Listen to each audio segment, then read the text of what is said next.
Olá a todos que vão assistir esse vídeo. Meu nome é Samuel, eu sou professor de Geografia, como vocês podem ver aqui, tá?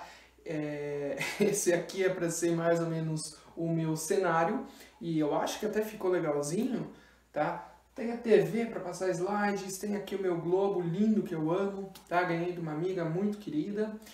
Ok, beleza. Bom, o que eu quero dizer? Por que eu estou gravando essa introdução aqui?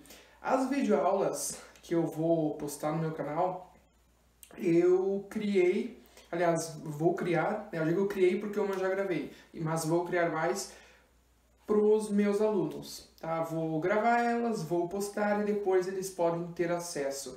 Vamos usar nessa quarentena a tecnologia a nosso favor, tá? Então, o que eu quero dizer? Se por acaso alguém que não for meu aluno assistir a esse vídeo, porque eu pretendo postar o link no Instagram, no Facebook, para divulgar caso alguém tenha interesse, porque muita gente está sem ter o que fazer, né? Então o que custa relembrar algum conteúdo ou aprender alguma coisa nova? Sempre isso é válido, é sempre legal para o nosso crescimento pessoal, intelectual, né? Então, o que eu quero dizer para esses que não são meus alunos? Se eu falar alguma coisa que talvez vocês fiquem tipo, o que ele está falando? Provavelmente é porque esses vídeos, aliás, são mais direcionados aos meus alunos. Então, se eu falar alguma coisa tipo, lá no livro de vocês, tal e tal. Para quem não é meu aluno, obviamente não vai ter o livro de geografia, tá? Mas isso não vai impedir o possível aprendizado, certo? Então, se tu vai assistir o vídeo, muito obrigado, boa aula e eu espero que o jeito que eu explicar seja bom e bem compreensível, beleza? Então, boa aula! Bom dia, boa tarde, boa noite, depende muito de quando vocês vão ver esse vídeo, certo?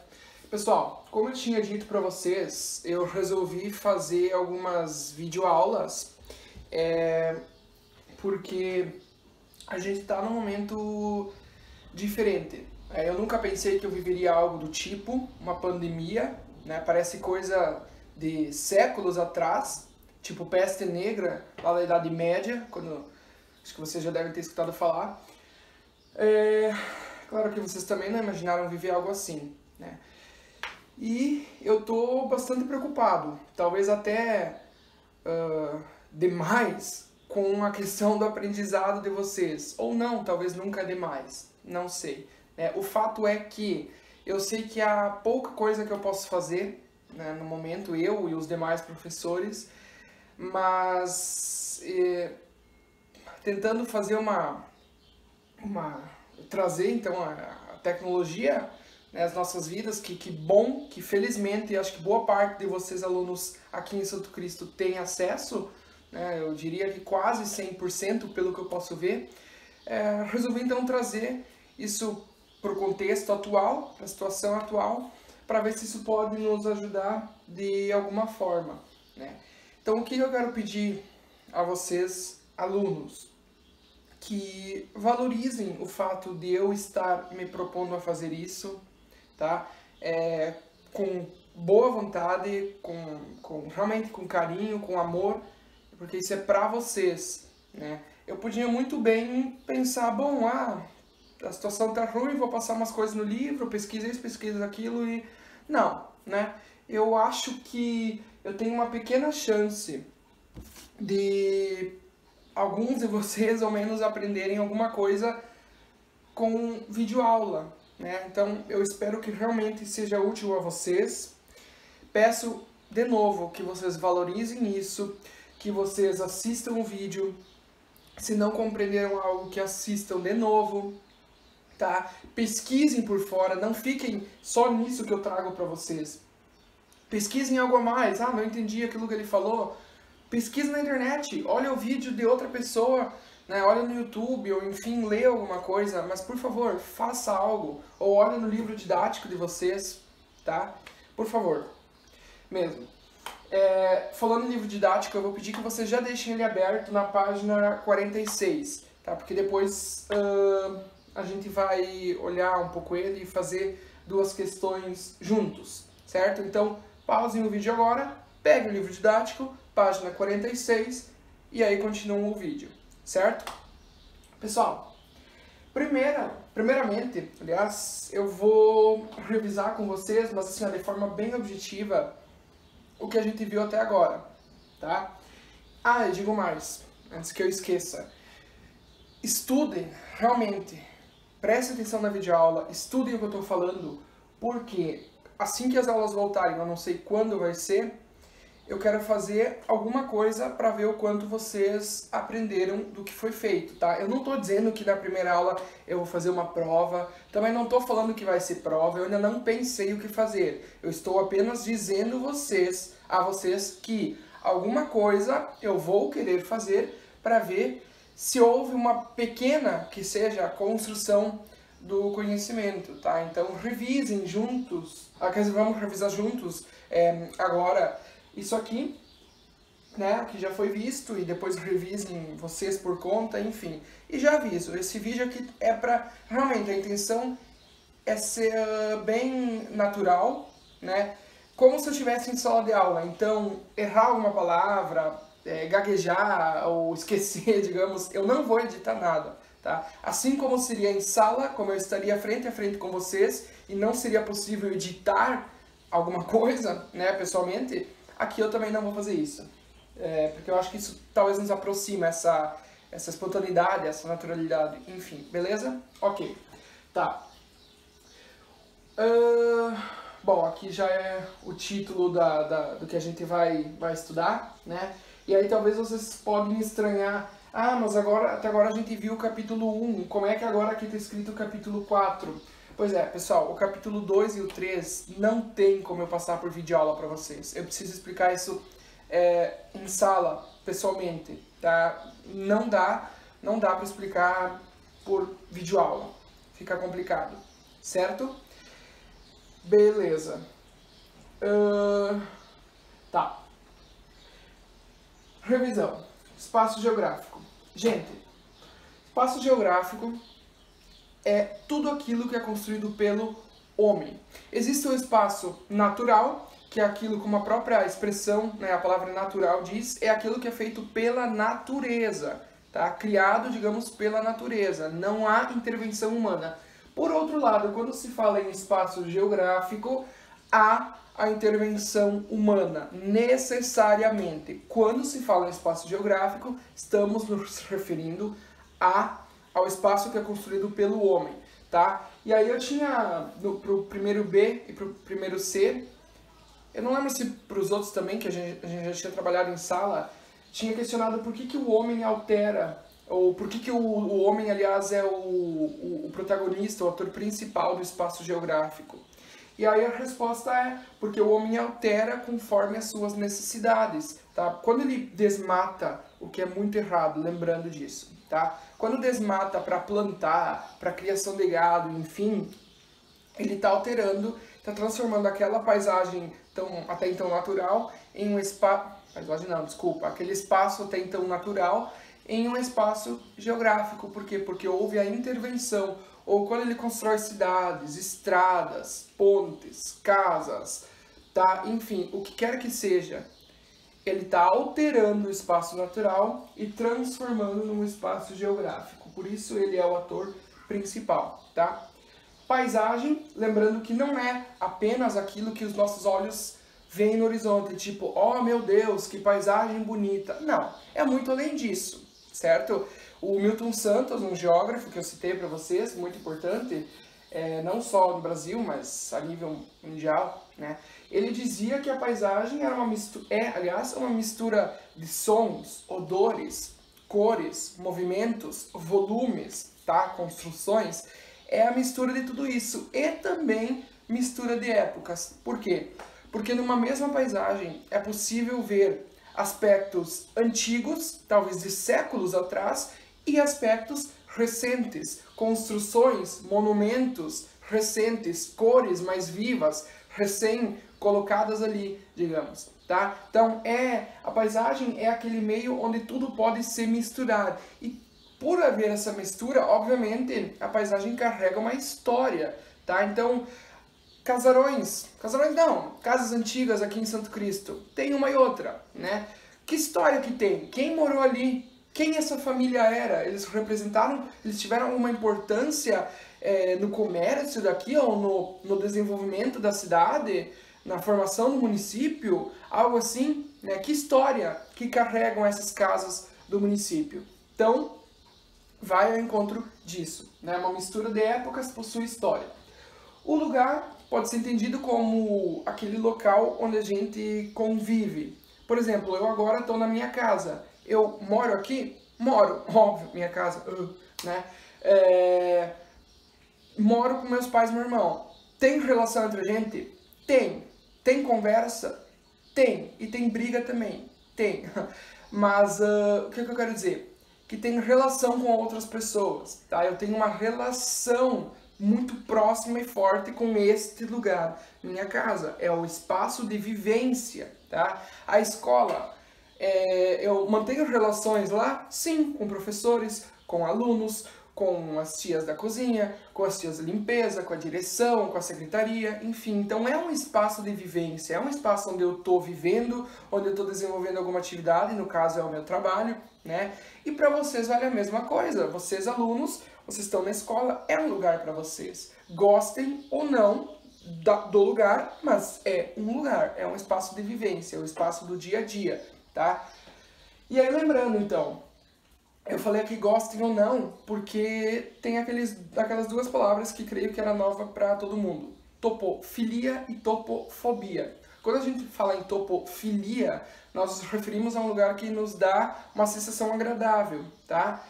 No meu caso, eu vou citar, sim, a escola, porque é realmente um lugar onde eu me sinto muito bem. É mesmo um lugar que eu posso sair de casa meio mal, física ou psicologicamente, digamos, e na escola, a maioria das vezes eu fico bem. Como se o problema desse uma pausa, né, enquanto eu tô lá. Então é um lugar onde me dá a sensação de topofilia.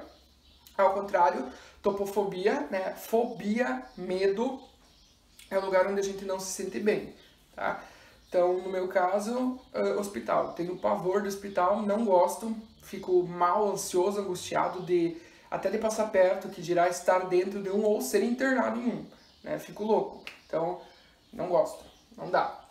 E por último, pessoal, território, lembrando que necessariamente quando se fala em território, nós falamos de poder também, tá? Território é um local onde existem relações de poder e é delimitado, tá? Por exemplo, quando se fala em território brasileiro, nós falamos de toda a parte, né, da fronteira brasileira, certo? Onde há relação de poder. Por que eu falo fronteira? No sentido de que aqui é o meu território, tá? O Brasil é o meu território. Então, qualquer um estranho que queira atravessar a fronteira, ou enfim, eu tenho o direito e o dever de defender o meu território. Eu não lembro se eu tinha citado para vocês, mas tem o chamado mar territorial, né? Que é uma parte onde o nosso país tem posse, então, seja do mar, seja do solo, seja do ar, tá?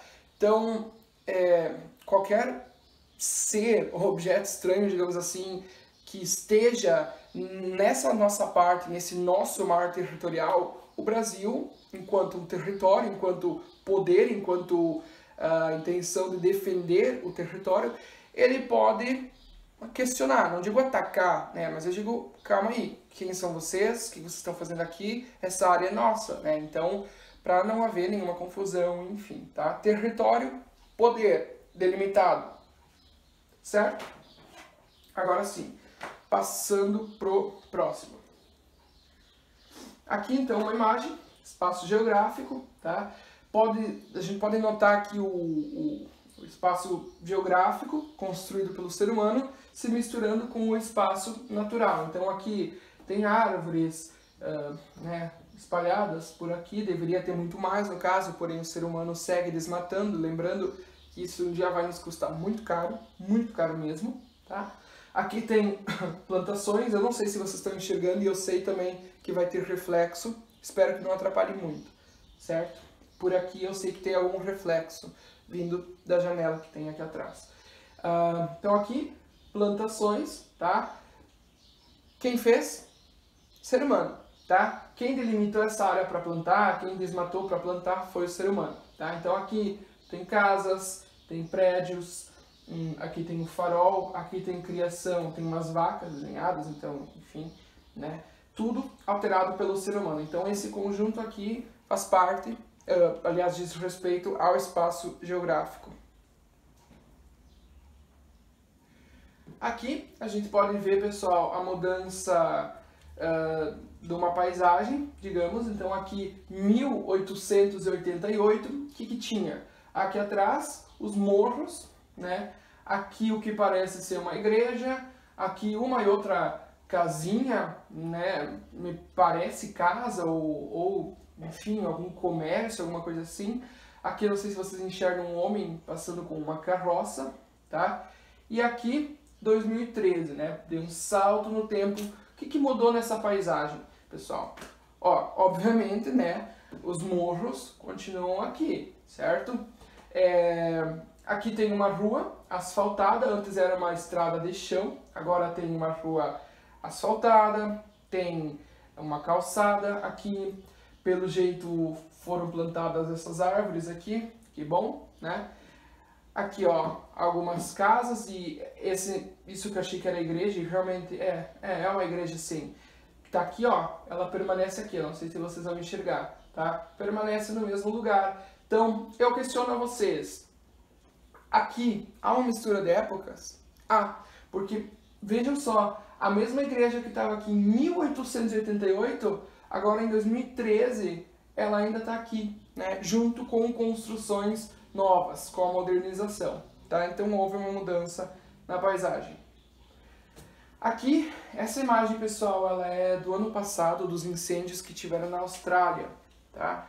Eu acho que, espero que vocês tenham escutado bastante falar a respeito, né? Acho difícil alguém não ter escutado, mas ano passado a Austrália, lá na Oceania, foi castigada por incêndios, né? Porque estava seco e faz bastante calor lá também, certo? Então, infelizmente, a mudança que teve nessa paisagem, né? Antes uma linda vegetação, né? Dos dois lados da estrada, e aí como ficou? Aí eu pergunto a vocês, qual dessas imagens agrada mais? E aí já fazendo uma relação com o conceito de topofilia e topofobia, talvez para alguém, aqui ó, seria um lugar de topofilia, tá? Agora, pode ser um lugar de topofobia, porque não é mais um lugar agradável, né? Eu acho que é de pleno acordo. Não é mais agradável olhar para isso aqui, na verdade é triste, é bem triste. Tá, território, tá pessoal? Aqui ó, fronteiras, delimitadas por fronteiras, tanto o país, Brasil, quanto os estados. Território aqui do Rio Grande do Sul, Santa Catarina, Paraná, e vai seguindo, tá? Aqui o Distrito Federal, Brasília, capital do nosso país, tá? Beleza, revisão feita. Agora vamos ao novo conteúdo, certo? Pessoal, vocês já ouviram falar em cartografia? Talvez sim, talvez não. E talvez esses que responderam que sim, se eu perguntar a vocês o que é a cartografia, vão saber responder? Talvez sim, talvez não, enfim. Pessoal, cartografia é um conceito muito simples. Simplesmente é a ciência que estuda e elabora mapa, tá? Agora eu pergunto para vocês, o que é um mapa? O que é uma carta? Pessoal, mapa simplesmente é a representação de um espaço, certo?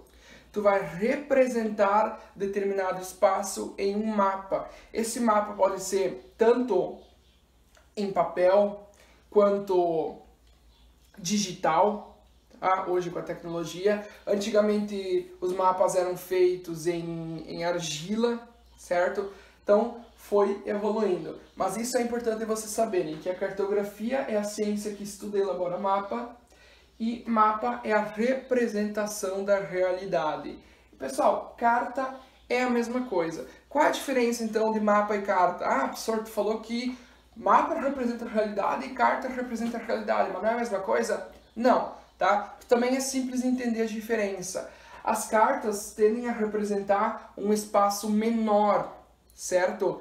Então, por exemplo, uma carta pode representar a região sul, outra região sudeste, outra nordeste, centro-oeste e norte. E o conjunto dessas cartas forma um mapa, tá? Então pense num quebra-cabeça.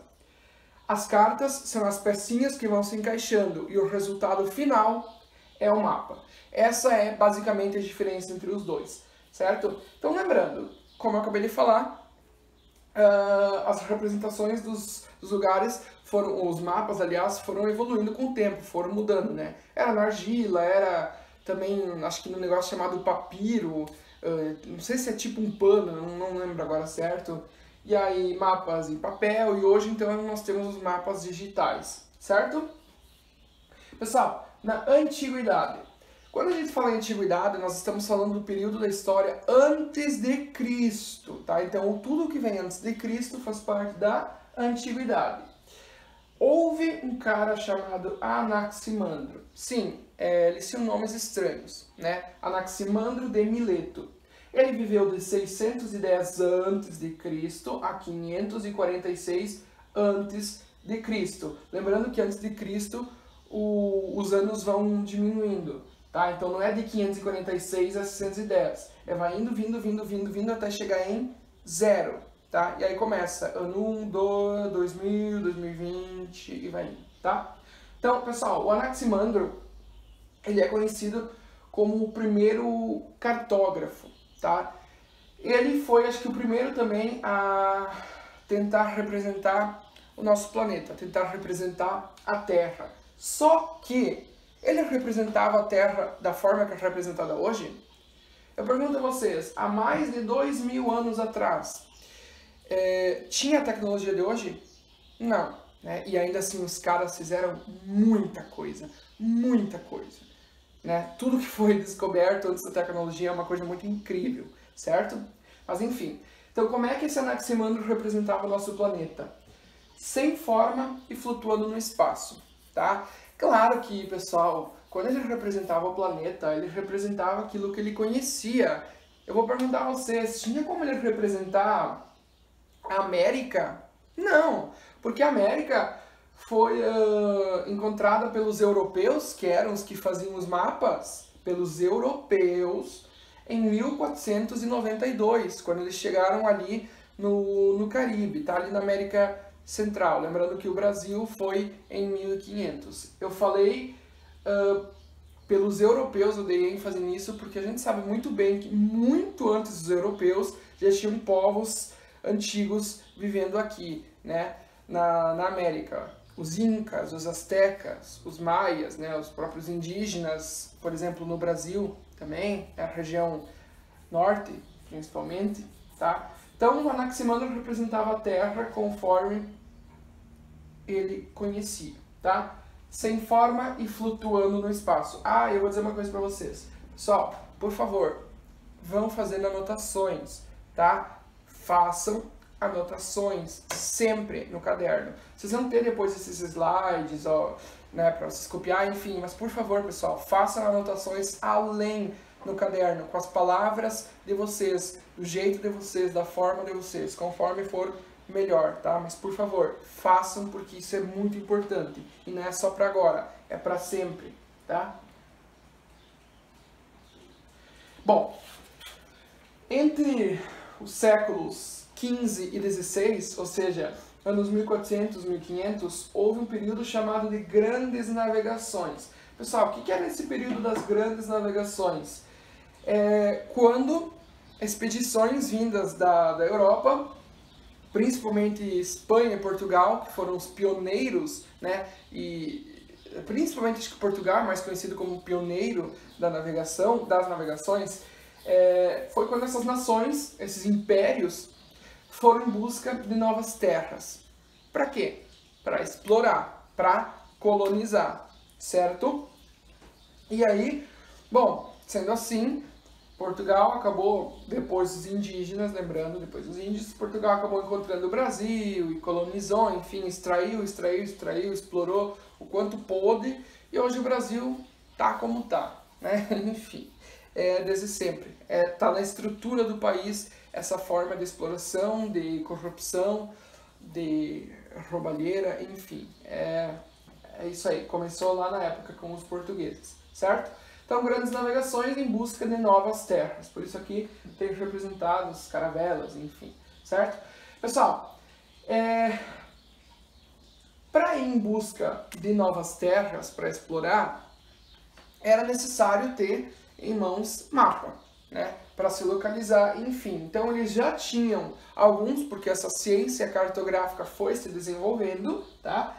Mas também as grandes navegações colaboraram para a modernização da cartografia, certo? Então, a partir do momento que encontraram a América, enfim, lá na América Central, no Caribe, depois Brasil, enfim, à medida que eles iam encontrando novas terras, esses espaços encontrados passavam a ser representados em novos mapas que eram feitos, tá? Até então, não tinha como, tipo, anos 1400, digamos.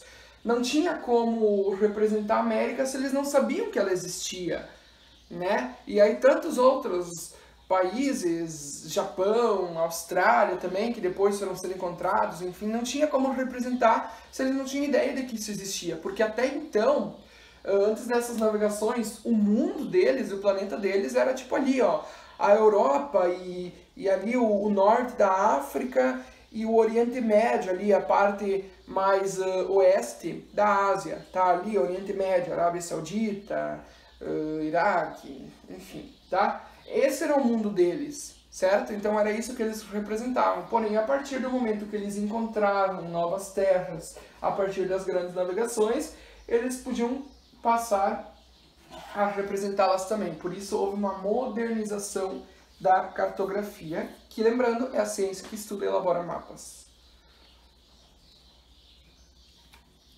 Tá, pessoal, agora diferença entre dois tipos de cartografia, tá? A cartografia analógica, também chamada de convencional, e a cartografia numérica, também chamada de computadorizada, certo? Pessoal, a cartografia analógica é aquela cartografia representada no papel, tá? Já a cartografia numérica ou computadorizada é aquela cartografia representada de forma digital, em plataformas digitais.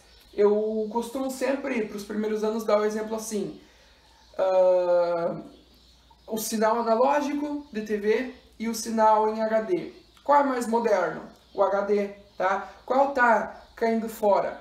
O analógico, tá? Então o analógico é algo mais antigo, certo? Aqui, ó, mais antigo, papel, tá? Forma mais básica. Aí vem a cartografia numérica, computadorizada, digital, sinal digital, HD, tá? Façam essa relação. Acho que dá para compreender, certo?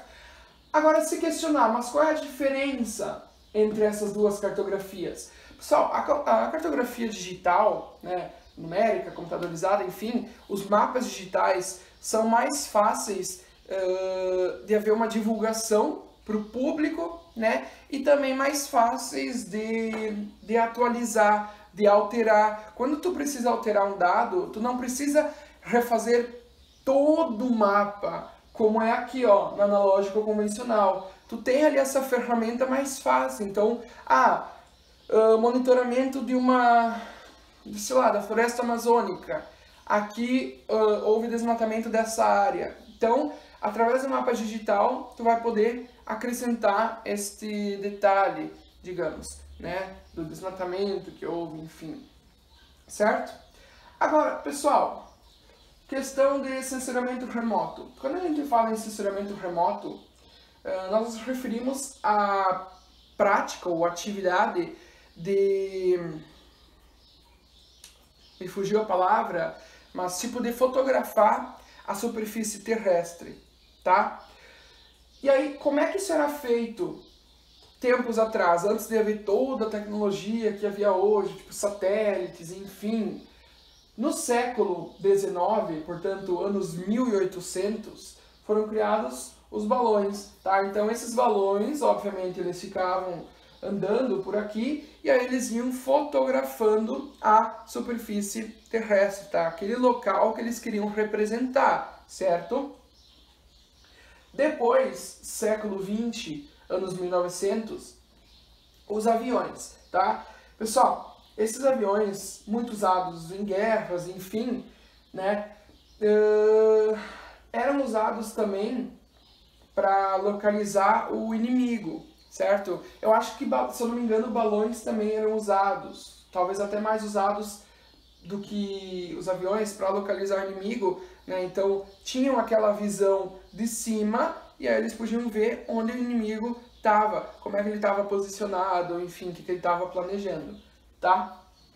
Aviões então passaram a também ser úteis na análise, na representação da superfície terrestre, certo? E aí, aqui ó, satélites, se eu não me engano, em 1957 foi lançado o primeiro satélite artificial pela União Soviética durante o período da Guerra Fria, que era aquela divisão do mundo, né, entre Estados Unidos capitalista, União Soviética socialista. Então a briga entre os dois, né, uma Guerra Fria recebe esse nome porque não houve um conflito direto, houve uma guerra de ideias, uma guerra espacial, uma guerra pela indústria bélica também, né, indústria de armas, enfim, certo? Então nessa corrida espacial para ver quem ia desbravar o espaço, porque isso na época era o que faria o vencedor, digamos assim, né, o que ia derrubar o inimigo. Então a União Soviética em 1957 mandou o primeiro satélite artificial para a órbita, ele se chamava Sputnik I. E aí depois, no mesmo ano, mandaram, se não me engano, mandaram o primeiro ser vivo, a União Soviética, para o espaço, que era uma cadela que se chamava Laika. Tadinha, né? Sobreviveu pouco. E aí depois teve os astronautas, enfim, até que então o homem chegou na Lua, até o que a gente sabe então. Lembrando que essa vitória foi dos Estados Unidos, tá? A chegada do homem à Lua. Beleza. Estados Unidos capitalista, tá? Enfim, aqui tem uma representação, um desenho mostrando satélites com sensores. E, pessoal, eu confesso que isso aqui eu não sei explicar muito bem, tá? Eu nunca entendi bem e para apresentar isso aqui para vocês eu estudei um pouco, eu li um pouco, mas eu não sei apresentar isso muito bem porque isso envolve física, acho que também junto, e daí eu não sei realmente, tá? Mas eu acho que a ideia principal vocês podem pegar. Eu quero que vocês entendam, para mim, na geografia, na minha matéria e na minha concepção, apenas eu quero que vocês entendam o quanto então, balões, aviões e satélites ajudaram, e aqui satélites continuam ajudando na representação da superfície terrestre, tá? Na captura de imagens e de dados da superfície. Eu acho que era isso que eu queria falar antes e eu esqueci, certo? A captura de imagens, dados, tá? Então aqui satélite, sensor, tem alguma coisa a ver aqui com a fonte de energia, que é o Sol. Então a energia incide aqui, a energia reflete, né? Porque, isso acho que você sabe, né? Que o Sol bate aqui e reflete de volta. Parte dele fica absorvido pelos oceanos, né? E fica preso na atmosfera também, enfim. Daí aqui tem uma estação de recepção, né? O satélite com sensores vai captar a imagem e aí tem a estação que vai receber essas imagens, tá? E aí depois eles podem analisar elas, interpretar, trabalhar elas, certo? Aqui. Pessoal, representação da Terra. Se eu pergunto para vocês qual é a forma da Terra, não, de forma alguma é plana, jamais. Eu sei que pelo menos um aluno deve ter pensado, é plana? Não, isso é ridículo, muito ridículo, tá? Esqueçam desse negócio de Terra plana, por favor. Pessoal, quando a gente fala na forma da Terra, costuma-se dizer que ela é esférica. Mas então tá errado, porque tu falou de um jeito assim. Não tá errado. No entanto, ela não é a forma real da Terra. Pessoal, a forma real do nosso planeta é essa aqui. Daí alguém pode dizer, mas assim, que feio.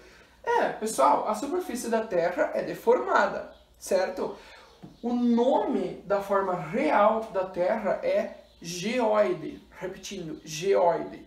É a superfície, aliás, é a forma real da Terra, com uma superfície irregular, tá? Mas convém dizer que a Terra é esférica, tá? Não precisa ficar falando que ela é geóide. Isso aqui é apenas eu quero que vocês saibam. Ok, geóide, esfera, o que é isso aqui? Pessoal, essa aqui, ou este aqui, é o elipsoide de revolução. Como?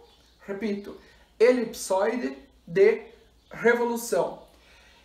Essa forma aqui de representação da Terra é usada com o intuito de poder calcular, fazer cálculos de distância entre uma superfície e outra, enfim. Porque como a Terra tem uma superfície bastante irregular, bastante deformada, como vocês podem ver aqui, fica um pouco difícil na hora de fazer cálculos matemáticos, enfim, né? Então, convencionou-se na ciência cartográfica que seria melhor representar a Terra de uma outra forma. Então, no caso, aqui, ó, elipsoide de revolução usada para cálculos, certo? E aqui seria a forma mais próxima de representar a Terra, tá? Então, aqui, de novo, ó, a Terra, esfera, aqui elipsoide, aliás, desculpa, geóide, tá? Como vocês podem ver, bastante irregular a superfície, bastante deformada. E aqui, então, o elipsoide, usada para cálculos matemáticos, certo? Eles não vão usar o geóide para fazer cálculos, eles não vão usar porque é muito deformado, eles vão usar elipsoide.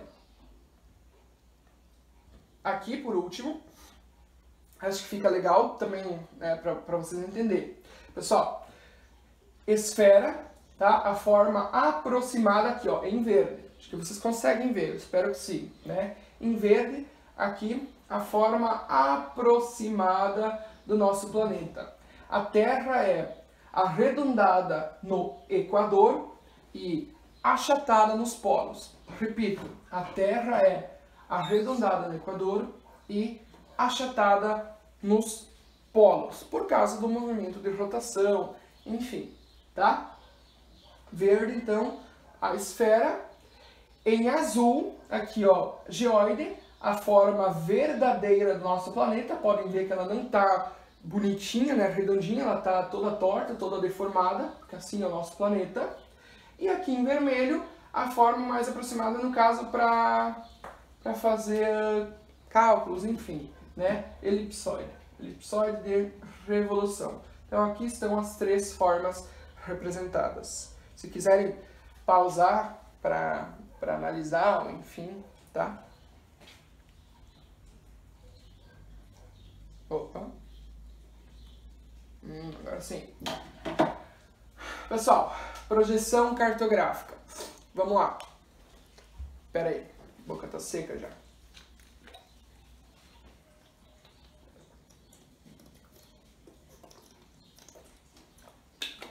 Vocês já ouviram falar em projeção cartográfica? Não? Sim? Talvez? O que é a projeção cartográfica? Assim como o conceito de cartografia, projeção cartográfica também é bem tranquilo de entender, tá? Simplesmente é transformar uma superfície esférica em plano. Plano, tá? Plano, reto. Repito, projeção cartográfica, vocês vão projetar alguma coisa. Projeção cartográfica, mapa. Mapa representa a realidade. O que vai ser representado? Espaço, tá? Então, projeção cartográfica é a representação de uma superfície esférica em um plano, tá? E aí nós temos três tipos de projeções cartográficas.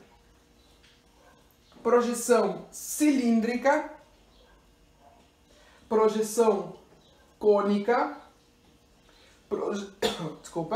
projeção plana ou azimutal, tá? Pessoal, olha aqui, ó. A projeção cilíndrica é a que a gente mais tem contato no dia a dia. Sabe os mapas que tem na escola? quando eles estão presos aqui em cima no quadro, né? Aí eu abaixo eles, o mapa mundi, qualquer outro do Brasil, enfim. Não é semelhante com isso aqui? É projeção cilíndrica, tá? Até porque se vocês olharem aqui a forma que ele é representado, ó, isso aqui lembra um cilíndrico, daí o nome, certo? Aqui a projeção cônica, não sei se vocês estão vendo aqui, mas se vocês analisarem, isso aqui lembra um cone, daí vem o nome projeção cônica. Pessoal, a projeção cilíndrica, ela tende a representar áreas maiores, tá? Já a projeção cônica, ela tende a representar áreas menores, tipo um continente. Acho que vocês conseguem analisar aqui, tá? A projeção cilíndrica representando o planeta e a projeção cônica representando aqui a América do Norte. Então, aqui, ó, Canadá, Estados Unidos e México, tá? Beleza. Cônica, projeção cônica. Já a projeção plana ou azimutal, pessoal, ela também tende a representar o mundo inteiro, né? Todas as áreas, todos os continentes. Só que ela pega um ponto de referência e a partir deste ponto ela representa o resto. Só que é uma projeção meio estranha. Por exemplo, qual é o ponto de referência aqui, ó? O Polo Norte, tá? Então a partir aqui, ó, deste ponto de referência, isso aqui é como olhar o planeta de cima, tá? É isso que eu quero que vocês compreendam.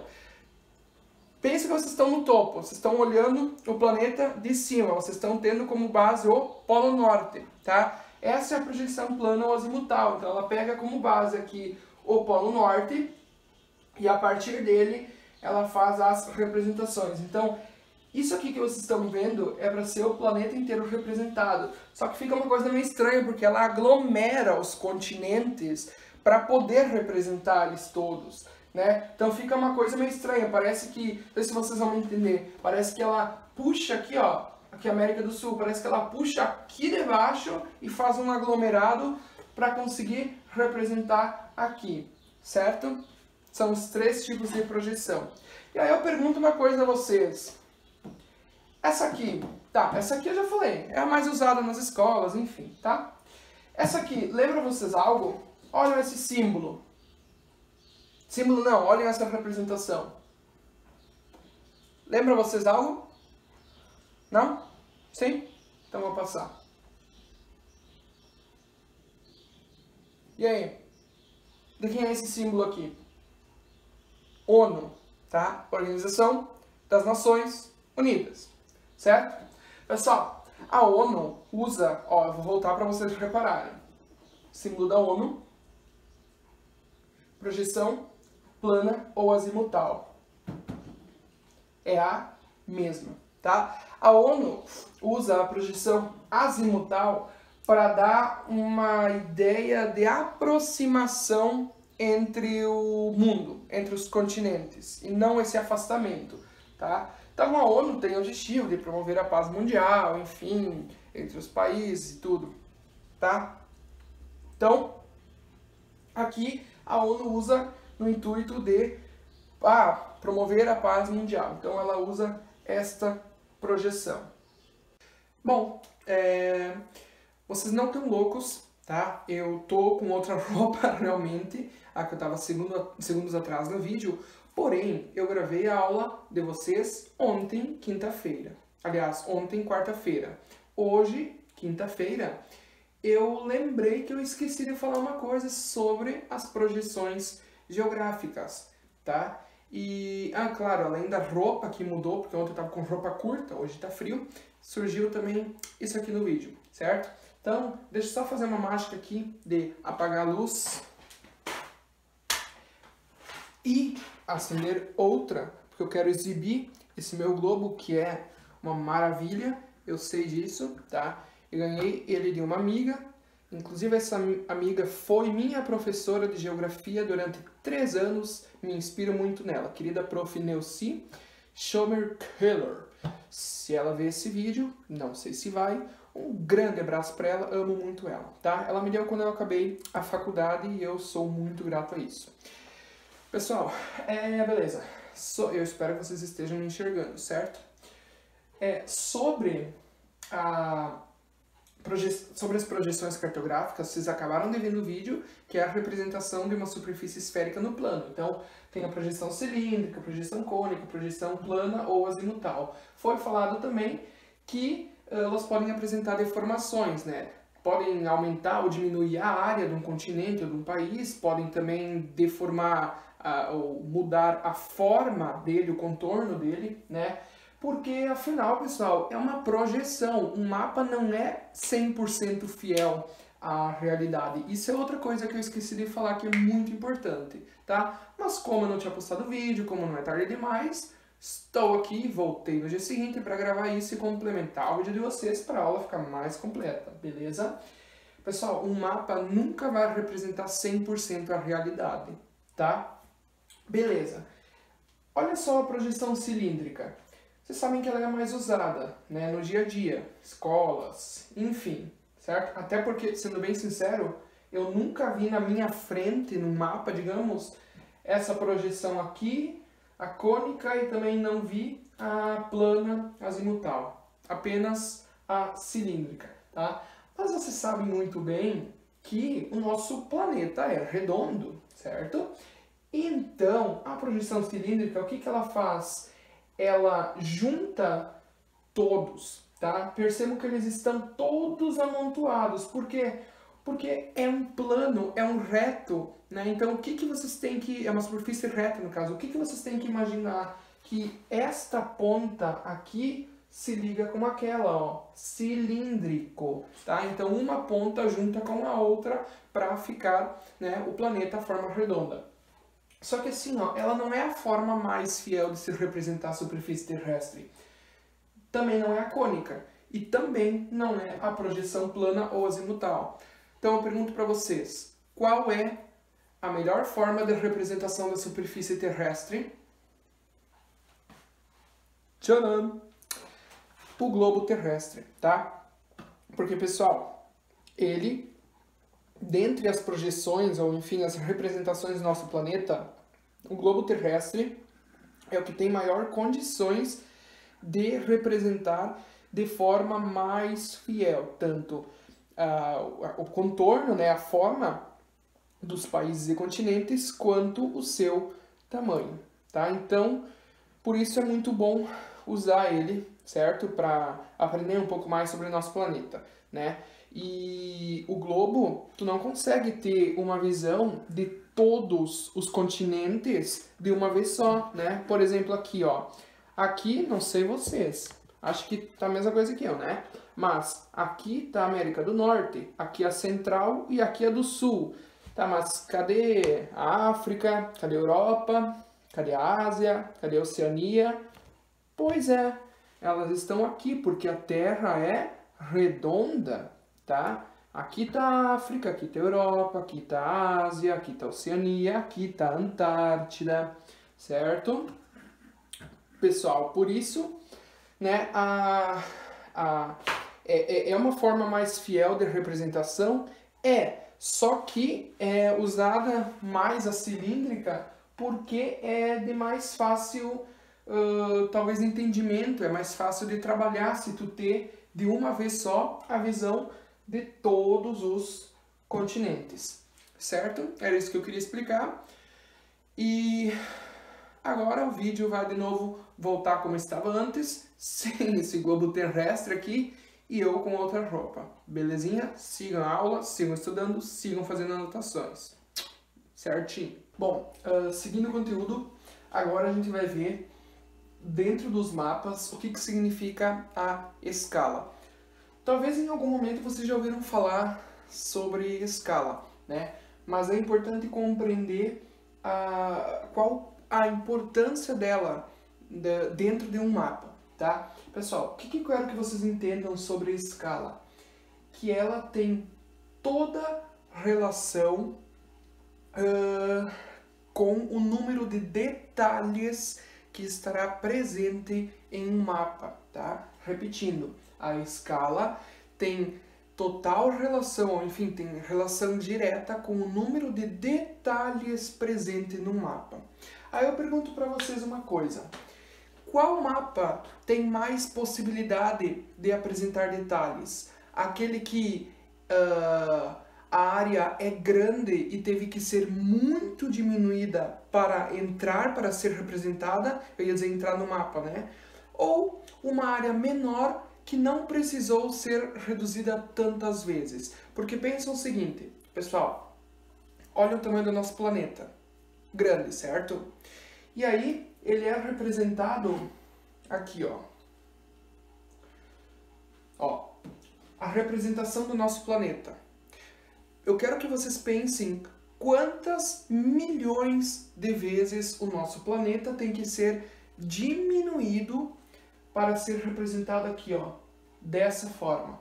A mesma coisa aqui, representando a América do Norte, tá? Na projeção cônica, quantas vezes o continente, né, a parte norte, aliás, do continente americano tem que ser diminuído para ser possível a sua representação no mapa, tá? É sobre isso que trata a escala. Então, pessoal, seguinte, quanto mais tu tiver que diminuir uma área, menor será o número de detalhes que vão constar nesse mapa, tá? Agora, se tu não precisar diminuir tanto assim, tu vai poder acrescentar mais detalhes, tá? Porque a superfície, aquela área que tu tá representando, ela não vai precisar ser tão reduzida. Por exemplo, qual mapa tem mais chance, ou qual mapa irá apresentar mais detalhes? O do Rio Grande do Sul ou o mapa Mundi? Tá, para responder isso, se ainda não ficou claro para vocês, o que vocês têm que se perguntar primeiro? Ah, o professor falou que quanto mais diminuir uma área, menos detalhes vai ter. Então, o que você se pergunta primeiro? Qual mapa, qual área vai precisar ser mais vezes diminuída? A do mundo ou a do Rio Grande do Sul? Obviamente, a que será menos diminuída, né? A do Rio Grande do Sul, e a que será mais diminuída, a do mundo. Então, qual apresentará mais detalhes? O mapa do Rio Grande do Sul, porque o número de vezes que tu precisa reduzir esse estado para conseguir representá-lo no mapa, o número de vezes é muito menor, tá? Muito menor do que um mapa mundi, certo? Por isso eu falei antes, pessoal, que a escala tem total relação com a quantidade de detalhes, porque ela diz respeito a quantas vezes uma área foi diminuída para ser representada num papel, tá? Bom, vamos seguindo, talvez vai ficando mais claro. A escala pode ser representada no mapa na forma numérica ou gráfica. A escala numérica é isso aqui, ó. Aqui, dessa forma, tá? Vocês vão encontrar sempre assim a escala numérica. O número 1, 2 pontos e algum número aqui, tá? Agora, pessoal, como é que se lê isso? 1 por 50 mil, tá? 1 por 50 mil. Os 2 pontos é por. Ah, mas o que é isso? 1 por 50 mil? 1 o quê? 50 mil o quê? Pessoal, lembrando que é a escala. A gente está falando quantas vezes um mapa foi diminuído, tá? Esse número aqui, essa escala gráfica, quer dizer que cada centímetro do mapa representa 50 mil centímetros da realidade, tá? Repetindo, neste exemplo aqui, cada centímetro do mapa representa 50 mil centímetros da realidade. 50 mil centímetros, se fazer a transformação, ela vai ser, na verdade, 1 centímetro representando 500 metros, tá? Porque 500 metros é a mesma coisa que 50 mil centímetros. E ainda passando para quilômetros, é o mesmo que dizer que 1 centímetro no mapa está representando 0,5 quilômetros da realidade. E aí eu pergunto para vocês, essa escala aqui, 1 por 50 mil centímetros, ela diz respeito a uma área grande ou pequena? Conseguiu responder? Se não, eu vou questionar mais uma vez. O Brasil, tá? O Brasil é o 5º maior país do mundo. É possível num mapa fazer cada 1 centímetro equivaler a 500 metros? Não, né? Porque o Brasil, tanto de norte a sul, quanto de leste a oeste, tem, não lembro agora os números exatos, tem mais de 4.000 quilômetros. Aí eu pergunto, é possível num mapa do Brasil a cada 1 centímetro equivaler a meio quilômetro? Não, né?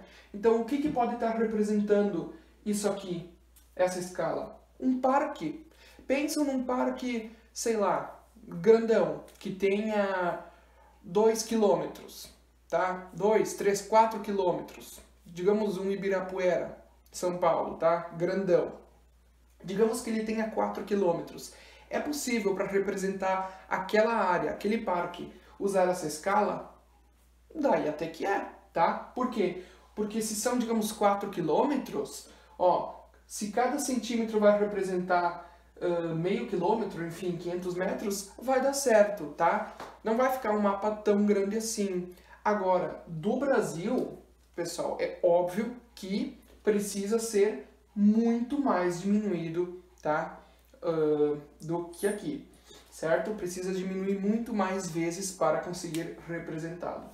A outra escala que existe é a escala gráfica, tá? Então, a escala gráfica, pessoal, é essa representada dessa forma aqui, tá? Dessas duas formas vocês podem encontrar. É semelhante a uma régua, certo? E segue o mesmo padrão. Aqui também, ó, o que está dizendo aqui, essa de cima? Que a cada 1 centímetro no mapa equivale a 50 metros da realidade, ó. 1 centímetro está representando 50 metros, tá? Mais 1 centímetro, 100 metros. Mais 1 centímetro, 150. Mais 1, 200, 250, 300, tá? Aqui o mesmo exemplo, ó. Só são representações diferentes, mas ambas fazem parte da escala gráfica, tá? Representada dessa forma aqui. Então é o mesmo que pegar uma régua, certo? Aqui tem outro exemplo de escala numérica. Lembram como é que lê esse aqui? 1, 2 pontinhos e o número? 1 por 84 milhões, tá? Pessoal, neste caso é em centímetros. Pode acontecer, talvez, em algum mapa vocês olhar, tá lá a escala e não vai estar centímetros do lado. Se não tiver especificado, automaticamente vai ser centímetros, tá? Então não precisa se preocupar. Ah, mas ali não tá, como é que eu vou saber se isso aqui é para ser metros, quilômetros, enfim. Repito, se não tiver o sinal de cm, né, de centímetro, na frente, ou aqui representado, enfim, automaticamente é isso aí, tá? Se for em metros ou quilômetros, vai estar especificado, tá? Aí se fosse em metros, estaria aqui m, ou quilômetros, km, tá? Fora isso, é sempre centímetros. Então, 1 por 84 milhões. Se transformar 84 milhões de centímetros para metros, isso vai dar 840 metros, tá? Então, se aqui, ó, tivessem 3 zeros, desculpa, 2 zeros a menos, e tivesse o M aqui, como é que ia ler? Desculpa, aqui, aliás. 1 por 840 mil metros. Agora, se fosse representado em quilômetros, 840 mil metros equivalem a 840 quilômetros, tá? Então, se aqui tivesse 2 pontos 840 e o km, seria a leitura desta forma, 1 por 840 quilômetros. Então, o que essa escala numérica está dizendo? Estaria dizendo, aliás, no mapa, que cada centímetro do mapa, tá? Cada centímetro do mapa representam 840 quilômetros da realidade. E aí eu pergunto para vocês, uma escala que consta dessa forma no mapa, ela está representando uma área grande ou uma área pequena?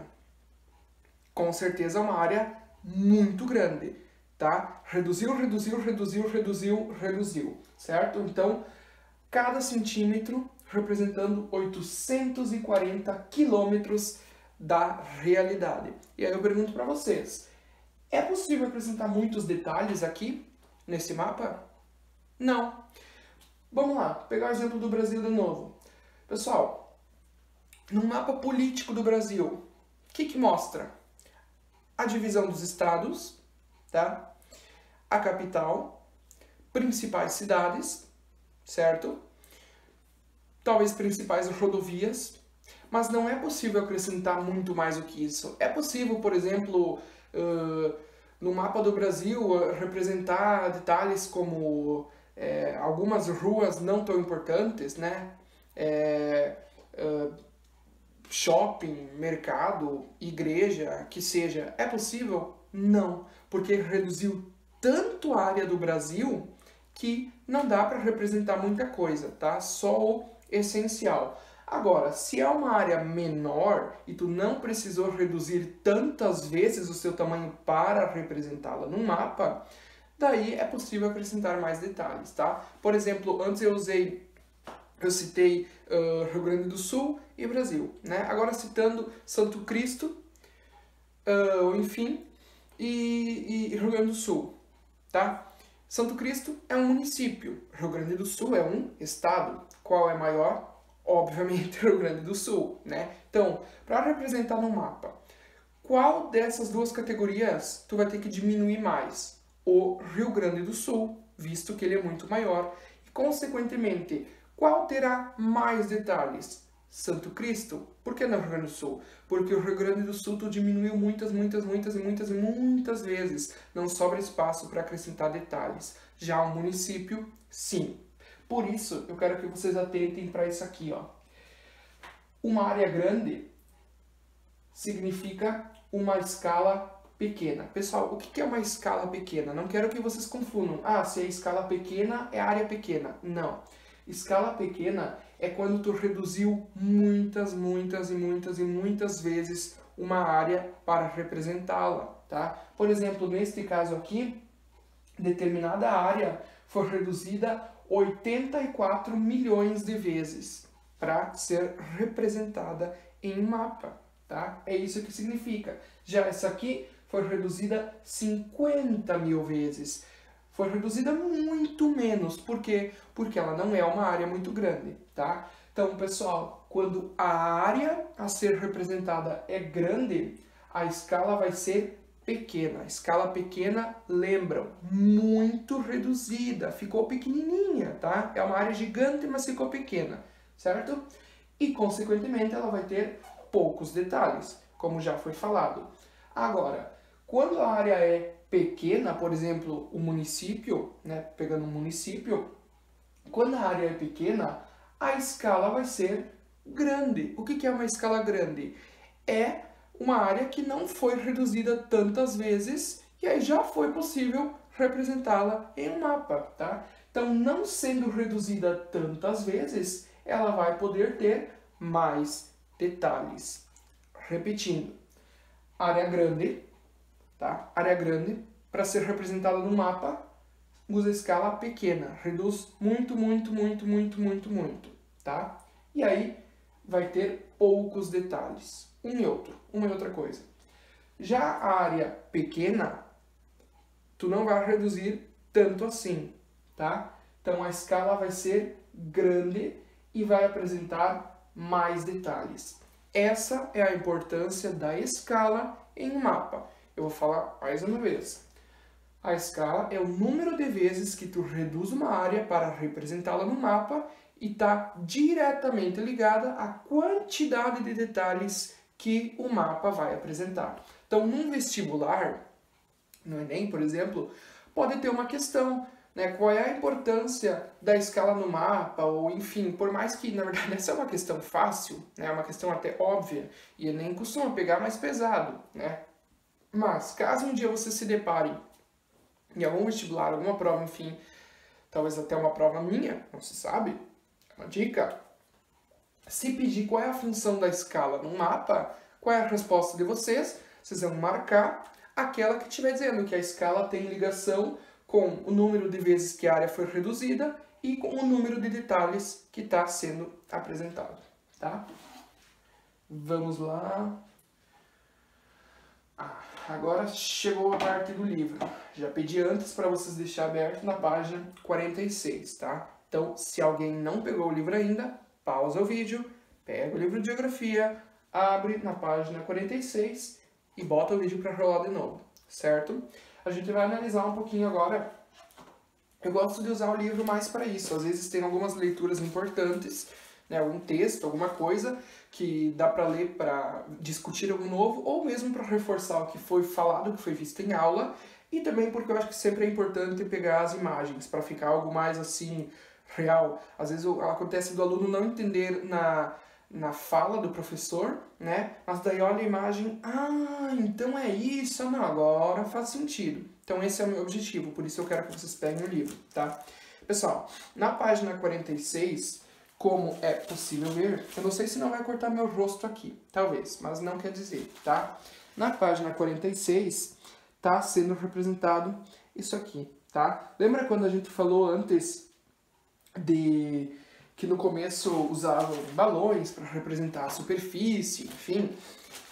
Então, os balões voando, eles analisavam a superfície, era possível representar. Depois teve a questão, no século XX, dos aviões, também era usado para as guerras, né?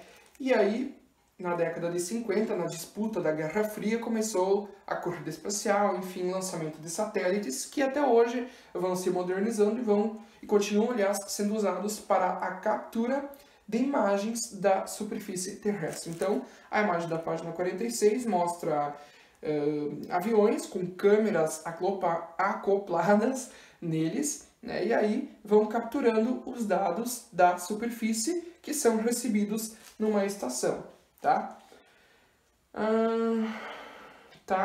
Da página 47 não expliquei ainda, então podem passar. Pessoal, página 48, vocês podem ver que essa primeira imagem aqui, ó, essa aqui, são imagens de satélite da cidade do Rio de Janeiro em 2014, tá? Imagens de satélite. O que os satélites fazem?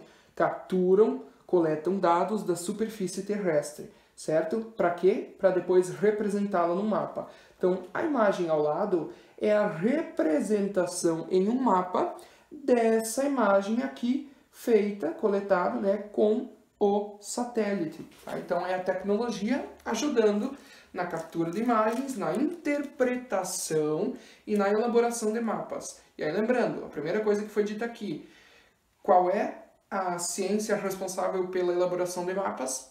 Cartografia, que é o que estamos estudando aqui, tá? Então, repetindo, numa imagem vocês têm a imagem do satélite, certo? Da cidade do Rio de Janeiro, e na imagem ao lado vocês têm a representação, tá, desse mesmo local, certo? E aí acrescentam alguns detalhes. Tem as áreas verdes, curvas de nível que a gente ainda não estudou, fica para a próxima aula. Tem a mancha urbana, né, a área urbana, enfim. Tem aeroporto sendo representado.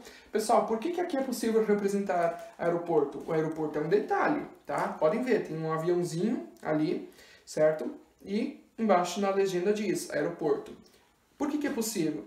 Porque pegou apenas uma parte da cidade do Rio de Janeiro. Agora, se pegasse o estado inteiro, tá, não é um estado grande, ok, beleza, mas ainda assim, se pegasse todo o estado do Rio de Janeiro, seria possível representar esse símbolo do avião ali? Não, tá? Não, porque o estado do Rio de Janeiro, mesmo sendo pequeno, tu tem que reduzir muitas vezes mais do que esta pequena área da cidade representada, tá? Bom, na página 49, vocês têm aqui um satélite mostrando, enfim. Aqui, também embaixo, a geóide, que é a forma real da Terra, né? Lembrando que a Terra tem uma superfície bastante irregular, bastante deformada, que recebe o nome de geóide. Na página 50, é possível ver começam então as projeções cartográficas, que lembrando, projeção cartográfica é a representação de uma superfície esférica no plano, tá? Então aqui a primeira, a projeção cilíndrica, tá? Que é aquela usada nas escolas, enfim, ó, aqui o cilindro, tá bem como eu representei nas imagens antes para vocês, nos slides. Então aqui, projeção cilíndrica. E aí, pessoal, Vocês não precisam saber essa coisa de projeção de Robinson, projeção de Mercator, projeção de Peters. São diferentes geógrafos, ou enfim, cartógrafos que representaram a Terra e aí muda de uma projeção, de uma representação para outra. Algumas projeções modificam o tamanho, né, a área de determinado país ou continente. Já outras projeções deformam a forma, né, de país ou continente. Por exemplo, tem projeções que a Groenlândia, aqui em cima, ó, perto aqui do Canadá e Estados Unidos, tem projeções que a Groenlândia, não sei se vocês estão enxergando, ela é do tamanho do continente africano. Olha aqui, a África é um continente grande, tá? Eu pergunto para vocês, a Groenlândia tem o tamanho da África? É claro que não, né? Mas tem representações que mostram elas do mesmo tamanho, por isso eu digo, muda de uma para outra, tá?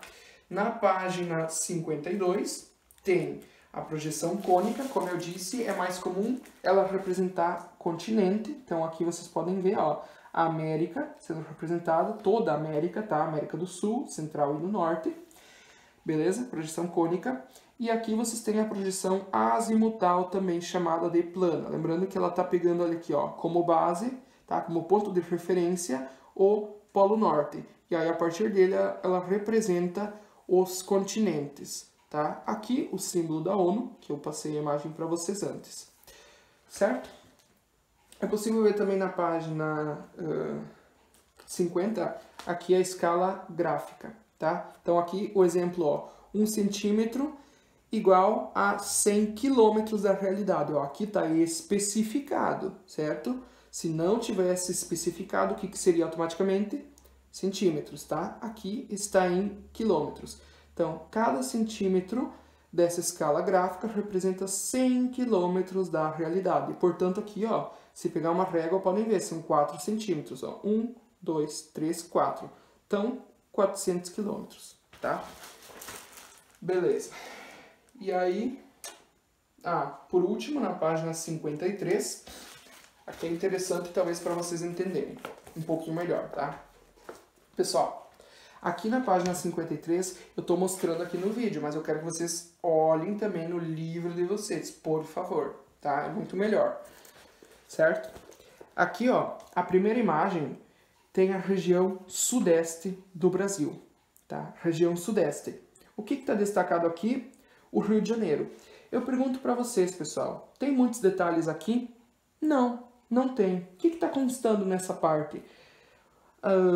O tamanho dos estados, tá? A sigla e a capital. E olha aqui a escala desse mapa. Aqui no canto, ó, no canto esquerdo, na parte de baixo, 240 quilômetros. Então, cada centímetro deste mapa aqui representa 240 quilômetros da realidade. Vocês querem saber quanto mede o estado de Minas Gerais de leste a oeste? É só pegar uma régua e ver. Pega e vê quantos centímetros tem de leste a oeste e se cada centímetro representa 240 quilômetros da realidade, vocês vão ter a resposta, tá? É só multiplicar por 240, certo? Então, poucos detalhes, porque é uma área muito grande que foi muito diminuída, tá bom? Aqui não tem a escala, né? Poderia ter, ou eu não estou vendo. Acho que não tem, tá? Enfim. Aí, na parte de baixo, pessoal, o que está sendo representado? A cidade do Rio de Janeiro. E aí eu pergunto, qual tem que ser mais reduzida para constar no mapa? A região sudeste ou uma parcela da cidade do Rio de Janeiro?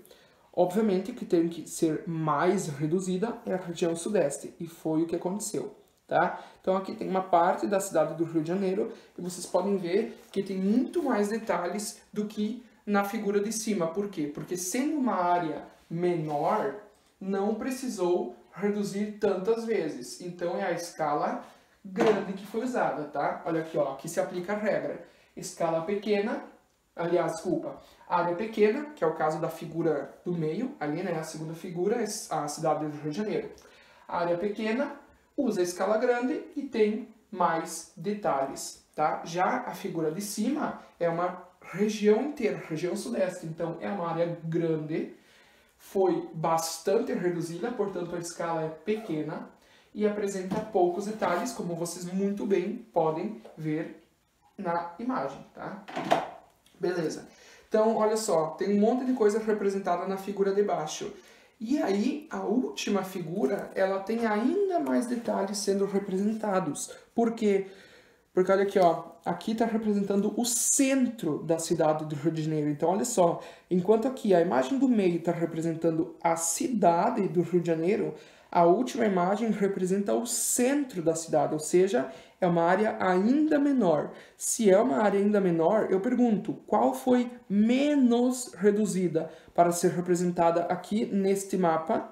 Obviamente esta aqui. Tá? O centro da cidade não precisou ser tão reduzido quanto a cidade inteira, tá? Então, por isso, tem muito mais detalhes. E ali você já tem, tem até um chafariz sendo representado. Podem olhar ali, um triângulozinho vermelho representando um chafariz, que é um detalhe, certo?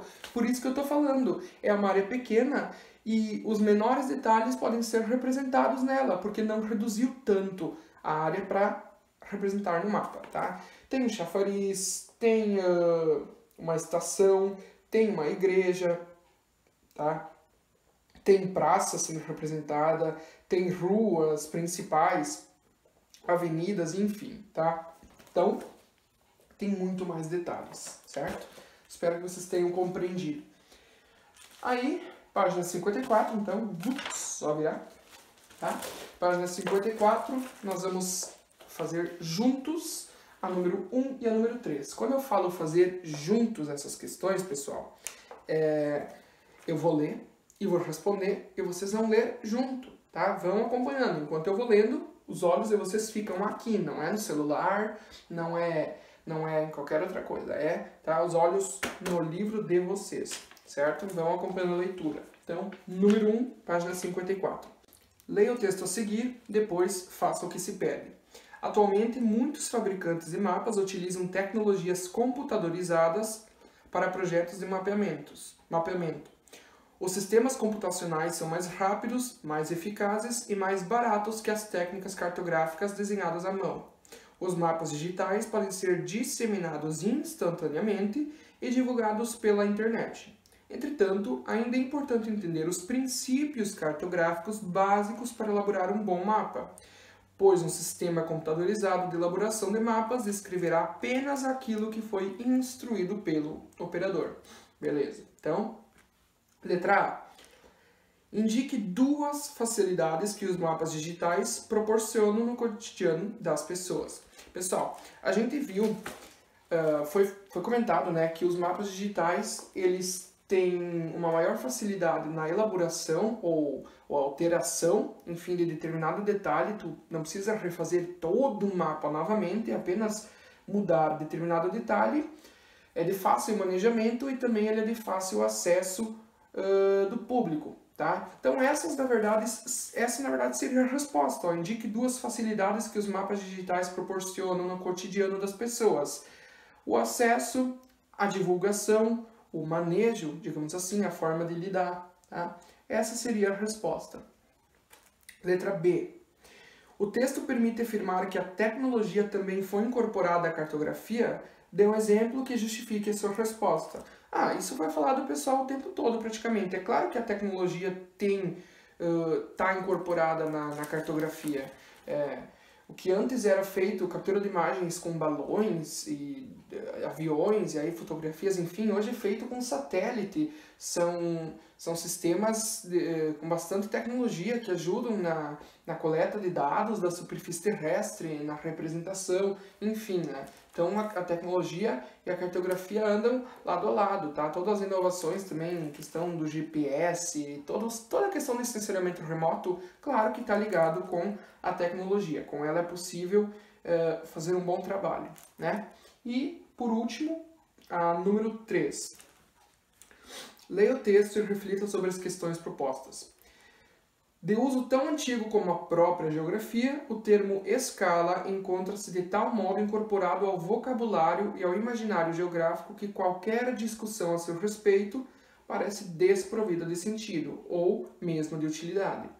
Como recurso matemático fundamental da cartografia, a escala é e sempre foi uma fração que indica, olha aqui, ó, uma fração que indica a relação entre as medidas do real, então da área real, e aquelas da sua representação gráfica, ou seja, a relação entre a medida real da área e a representação no mapa, tá?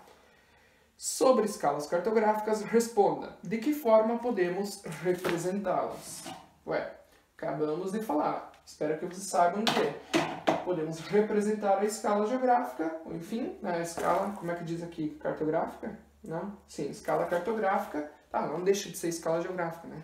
Enfim, podemos representar através da numérica e da gráfica. A numérica é a que contém o número 1, os dois pontinhos e o número.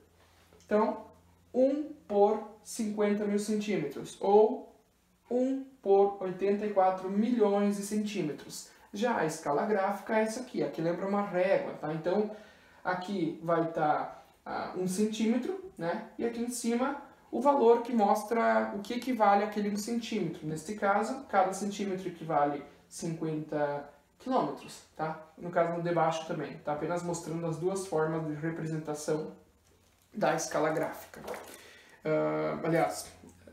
Sim, tá, da escala gráfica, sim. Já falei tanto que já estou me enrolando aqui, tá? Letra B, e última. Por que não podemos... essa é importante, foi muito falado. Por que não podemos representar um continente na mesma escala que utilizamos para representar uma cidade?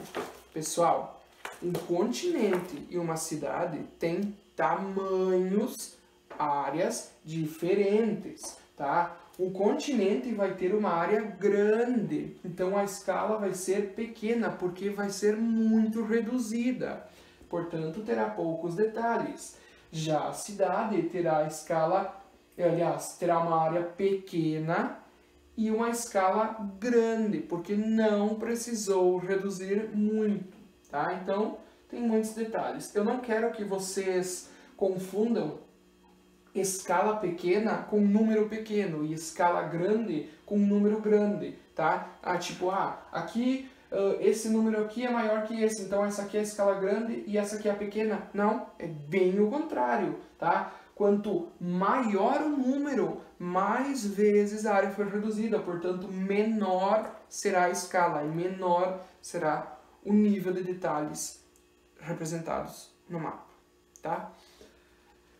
Bom, pessoal, com isso a gente conclui essa primeira aula. Então, foi o capítulo 3, tá? Aliás, capítulo 4, cujo título que eu já nem lembro mais, Representação do Espaço Geográfico, a construção de mapas, tá? Tudo que a gente está abordando aqui tem a ver com mapas, porque afinal essa é a ciência cartográfica, essa é a cartografia, tá? Então, na próxima aula a gente vai ver obviamente mais detalhes sobre os mapas. Só para dar sei lá, talvez uma curiosidade em vocês, né? A gente vai retomar na próxima aula a diferença entre mapa e carta. Eu espero que vocês estejam lembrando, afinal vocês viram alguns minutos atrás isso, né? Mas a gente vai relembrar a diferença. Nós vamos ver os tipos de mapas quanto à finalidade, gerais, topográficos, especiais, mapas temáticos. Nós vamos ver exemplos de mapas temáticos, por exemplo, mapa físico, né? Então eu vou explicar o que cada um está representando aqui, certo? Elementos do mapa, que também é muito importante, e olha só, aqui já tem duas coisas que a gente estudou nessa aula, tá? A escala é um elemento de um mapa. O que é um elemento de um mapa? É algo que tem que constar no mapa, tá? É obrigatório. Projeção cartográfica aqui também foi vista. Tem a cilíndrica, cônica e azimutal ou plana, tá? Então, e aí os outros a gente vê também, vamos estudar também curvas de nível. Acho que esse vai ser o último ponto da nossa aula. E, pessoal, qualquer dúvida, podem me chamar, vocês têm meu número, tá? Vocês têm também o Classroom.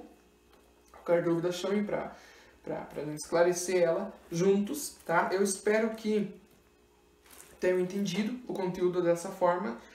Sinceramente, eu expliquei da melhor forma que eu consegui e vocês ainda nem sabem como são minhas aulas, porque ainda nem deu tempo de dar aula, né?